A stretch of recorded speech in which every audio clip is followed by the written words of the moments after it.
Hey y'all, I get to do the Carline rip today, and I chose Loki. And this is, I was trying to figure out if it's season 1 or season 2. I bet it says somewhere on here, but I'm not seeing it. And here lately, every box of Allen and Ginter cards that I've gotten, the hubs, he's gotten a relic in, or he's gotten like an autograph and a relic and some other cards that I've gotten for him lately. And I would really, really like to get a really cool card. I'm just going to tell you that now. I probably wouldn't know it if I got one, but hey, what do I care? So this is definitely season 1 Loki. It says, where did she send us? That's right after, that's when they're at the end and trying to fight the variants and they're running off in the purple haze. Good album. The world, what does that say? The world of two Lokis. Oh, okay. Anybody else have a hard time looking at Owen Wilson's face? I mean, wow. I mean, doesn't it make you wonder that, like, if he does this with his nose, does the whole thing just kind of like move around, and that you could kind of hear that rubbery sound, you know, with certain toys, noise? I don't know. Maybe that's just me. A TVA profile. You have something of mine. That's when he first, after he has the Tesseract and ends up in the desert. And there is, oh my gosh, I'm blanking on her name. Sylvie. What do y'all think of her? What did you think in season 1? Oh, spoiler. What did you think of season 1 when Loki and Sylvie are, you know, starting to have feelings for one another? I mean, is that just a case of some, you know, good self-love, or did it make anybody else kind of go, Disney? What are you talking about? I mean, I know it's important. I'm going to kill. Glorious Purpose. I'm going to say that name wrong, but I know that is the creature that He Who Remains went and got, like, from the world between worlds, not quite an alternate universe, I believe, and he got this creature to be able to kill his other variants, so he would be He Who Remains.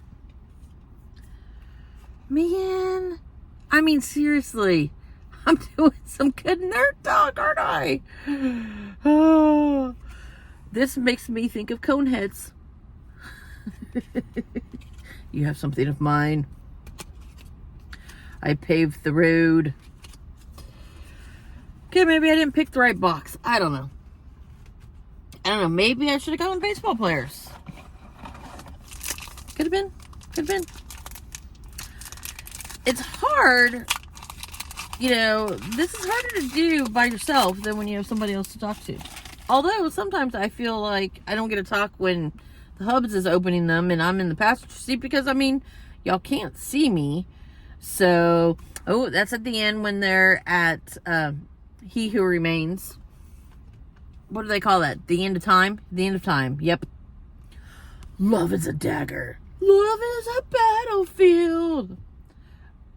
For all time, always, an unpleasant meeting. Okay, so we'll go with another spoiler here. Interesting. In the first season, when Mobius is in Ravonna Renslayer's office, and she's like, use a coaster.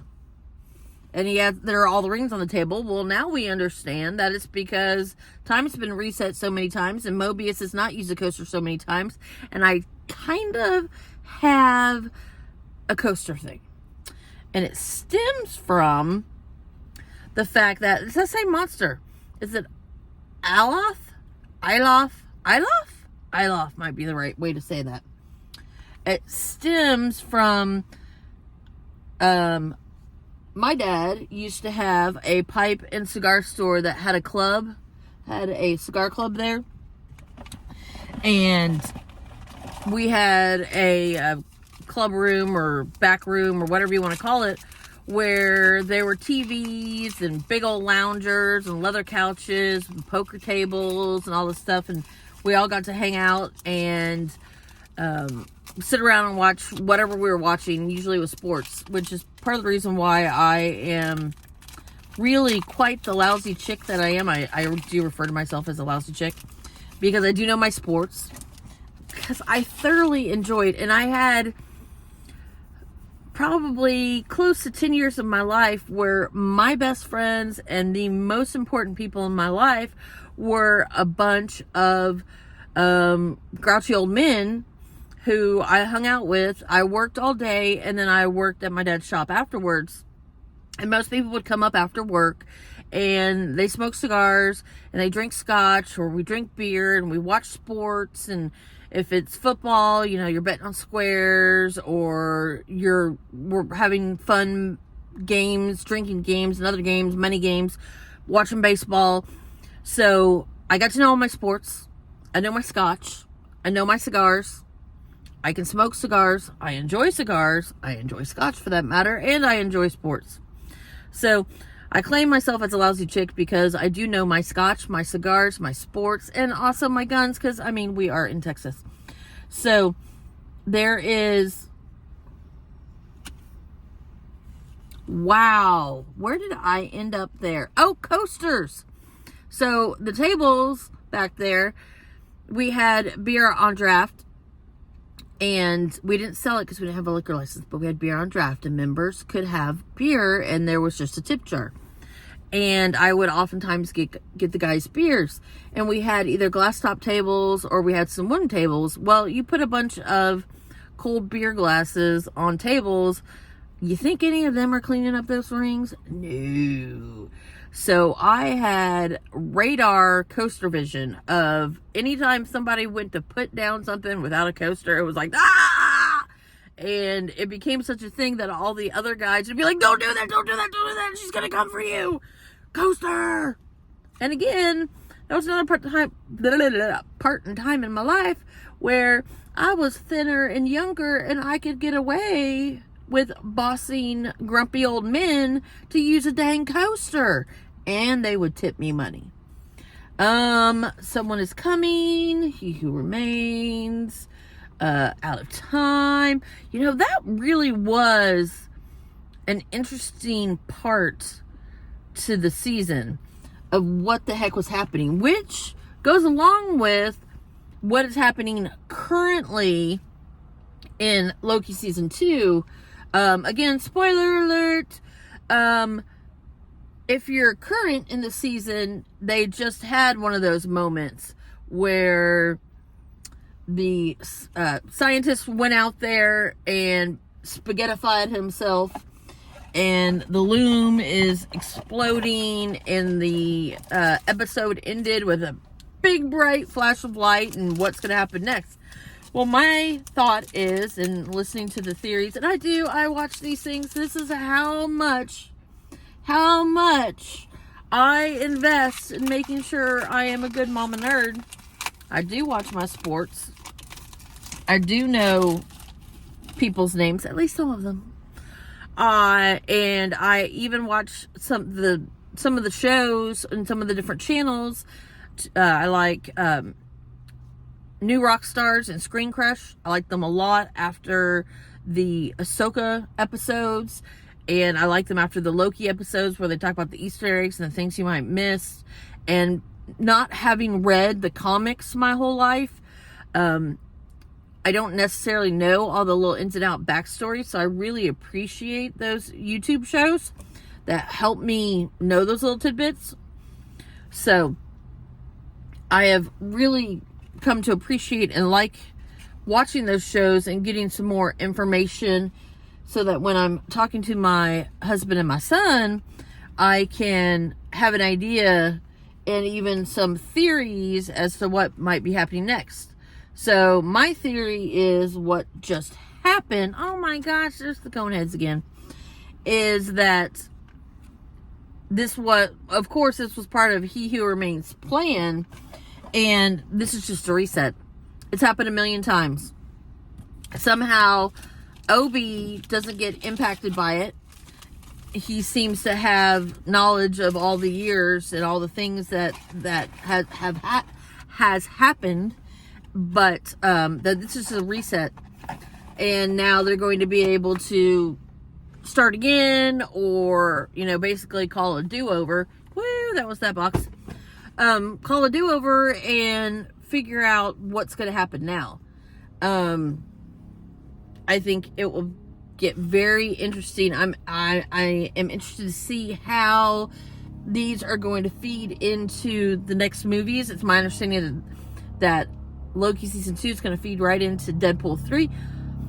Not knowing the comics, I don't know how, but I think it's really cool that, to me, as someone that's an outsider to comics that are coming into this and seeing these shows and getting asked lots of questions, my interpretation is that each time like a new set of authors are brought in, there's such an opportunity in the comics to have some creative licenses, to have basically alternate universes, to have different powers, to have different variants, to have all these types of things happening.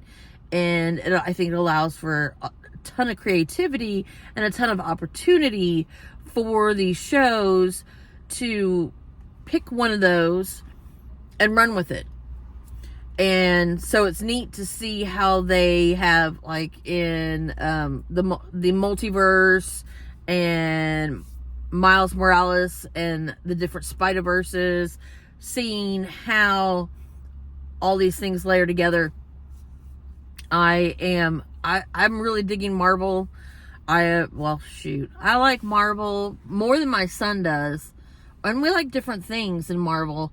And I know it's not a very popular opinion, but I liked She-Hulk. I'm sorry, I'm putting it out there. I've said it. I have the She-Hulk Funko where she's wearing her sparkly dress. And it's mine. Daddy Nerd, you heard that? That one's mine. Mine. I think I also have an Ewok. Anyway, so I opened up some Loki cards, and hopefully y'all are going to come back and go, oh my god, that was such an awesome card. That was one of the chase cards. Yeah, you got an awesome card. Because really, I am not, I picked it, I chose this box. Not a fave. It is not a fave, but I could not bring myself to open a box of Star Wars cards without my boys. I will have to admit that I'm getting very close to opening some Pokemon cards without them, because it is fun to at least know, ooh, I got a refractor, ooh, I got a special rare, ooh, I got blah blah blah. It's kind of cool, and I at least know that when I open those. Some of these things I'm like, none of these were numbered, and I don't see any autographs. Okay. Well, box of Loki cards. That's my card rip. Hope y'all enjoy. Bye-bye.